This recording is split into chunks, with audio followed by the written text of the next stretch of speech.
লেবাননের সবশেষ পরিস্থিতি জানাতে বৈরুত থেকে আমাদের সাথে যুক্ত হচ্ছেন প্রবাসী সাংবাদিক সুব্রত সাহা। সুব্রত, গেল কয়েকদিন ধরে আমরা দেখতে পাচ্ছি যে বৈরুতে ইসরায়েলি হামলা বেড়েছে, এখন কি অবস্থা জানাবেন? আর যারা দেশে ফিরতে চান বাংলাদেশিদের নিয়ে কোনো তথ্য আছে কিনা? সাবিয়া, লেবাননে বিগত কয়েকদিন ধরে ইসরায়েল ক্রমাগত হামলা চালাচ্ছে এবং এই হামলার পরিধি আস্তে আস্তে বেড়েই চলছে। বিশেষ করে লেবাননের দাহি এবং দক্ষিণাঞ্চল ধ্বংসস্তূপে পরিণত করেছে ইসরায়েল।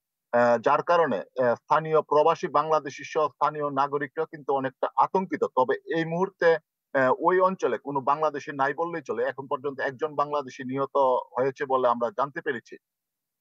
ইতিমধ্যে লেবাননে এই ইসরায়েলি আগ্রাসনে প্রবাসী বাংলাদেশিদেরকে ধাপে ধাপে বাংলাদেশ দূতাবাস দেশে পাঠাতে শুরু করেছে।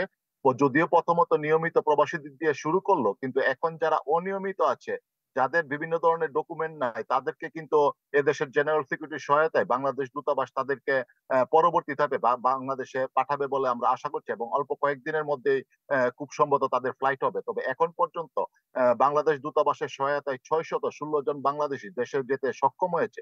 তবে সবচেয়ে যে বাংলাদেশিরা যারা লেবাননের দাহি এবং দক্ষিণ অঞ্চল থেকে বিভিন্ন আশ্রয় শিবিরে আশ্রিত ছিল, তাদের মধ্যে অনেকটা সমস্যা চলছে।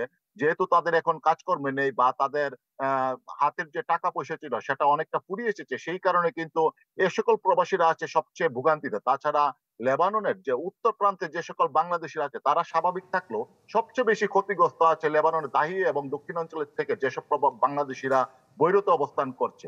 এই ছিল সর্বশেষ আপডেট। সাবিহা, সুব্রত, আপনাকে অনেক ধন্যবাদ। লেবাননের সবশেষ পরিস্থিতি জানছিলাম প্রবাসী সাংবাদিক সুব্রত সাহার কাছ থেকে।